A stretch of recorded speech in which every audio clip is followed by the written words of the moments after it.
বিসমিল্লাহির রহমানির রহিম। আসসালামু আলাইকুম। সবাই কেমন আছেন? আশা করি সবাই ভালো আছেন। তো আমি ঘাস লাগিয়েছিলাম, আপনাদের একটা ভিডিও করে দেখাইছিলাম। এখন অনেক সকাল, তাই আমার কণ্ঠটা এরকম লাগতেছে। তো সেই ঘাসের জমি আমি দেখতে আসছি, আর অনেক দিন পর আপনাদের দেখাচ্ছি। প্রায় অলমোস্ট এখানে 10 থেকে 12 দিন হয়ে গেছে। তো ঘাস এগুলো হয়েছে এরকম, একদম লম্বা হয়ে গেছে।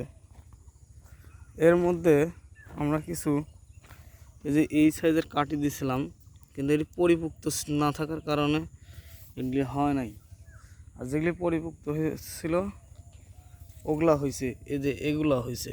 কাটি অনেকগুলো মিস গেছে, আবার অনেকগুলো হয়েছে। তো দেখা যাচ্ছে ওভারঅল 50% মিস গেছে, 50% হয়েছে।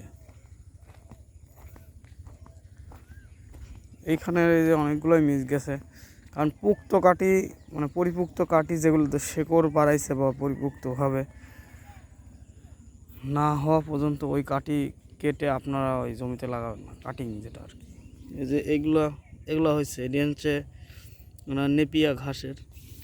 আর পাশাপাশি আমরা এই যে গিমা লাগাইছিলাম, এই যে সেই গিমা অনেক বড় হয়ে গেছে, প্রায় আধাদের উপরে হয়ে গেছে সব। আর এই যে এই পাশে আসলে যেগুলো লাগাইছিলাম ওগুলো তেমন একটা ভালো হয়নি, কারণ পরিপুক্ত না হলে তো ওগুলো হবে না, এগুলো পরিপুক্ত ছিল না। আর এই যে এগুলো যে বের হচ্ছে, মানে যেগুলো হালকা পরিপুক্ত আছে সেগুলোই হবে। অতিরিক্ত কাঁচা, অর্থাৎ নিচে কোনো রকমের ওই যে ছোট ছোট আকারের যে কুশি বা হচ্ছে কেন ওই যে নিচে যে ইয়াটা থাকে না, ওই যে আপনার, আমি আসলে বোঝাতে পারতেছি না, নিচে শিকড়গুলো থাকে কুটি কুটি। তো দুই একটা যদি শিকড় থাকে তাতেও হবে। তো যখন কাটিং করবেন, অর্থাৎ আমরা তো ওই কাটিং কিনে নিই নি, আমাদের নিজস্ব জমি থেকে বা ওই আশেপাশে চাচাদের কাছ থেকে, ভাইয়ের জমি, ওখান থেকে কেটে কেটে আমরা কাটিং করছি। অনেকগুলো মিস গেছে। তো এই কাটিংগুলো যখন হয়ে যাবে তখন আবার কেটে আবার লাগাই দেবো। মানে হয়ে গেলে তো তখন আর টেনশন নাই, অনেকগুলো কাটিং হয়ে যাবে। এখানে প্রায় ওই 5 কাটার মতো আমরা ওই কাটিংগুলো লাগাইছি। আর পাশাপাশি গেমা লাগাইছিলাম, বুনে দিছিলাম গেমা। তো গেমা খুব ভালো বাইর হয়েছে, কিন্তু দেখতেছি এই যে পোকাও ক্ষতি করতেছে। তো পোকা ক্ষতি করার জন্য হালকা বিষ স্প্রে করতে হবে। তো এখানে 2বার পানি দিছি, মোট 10 দিনের মতোই হবে। 10 দিনে এই গাছের সাইজ এরকম হয়েছে, 10 দিন টাইম লাগছে, গাছের সাইজ এরকম হয়েছে। তো 4টা গরুর জন্য 16 কাঠা জমি এখানে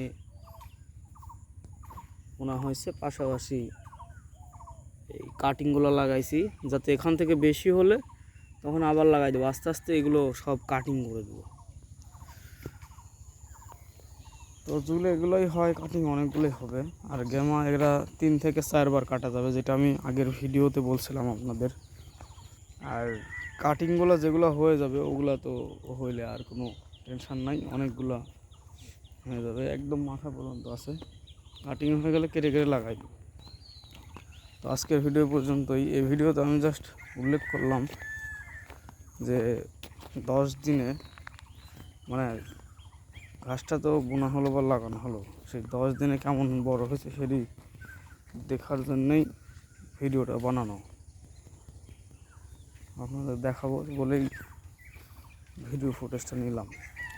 যাই হোক, সবাই ভালো থাকবেন, সুস্থ থাকবেন। আর হ্যাঁ, এই গ্যামাটা খুবই ভালো,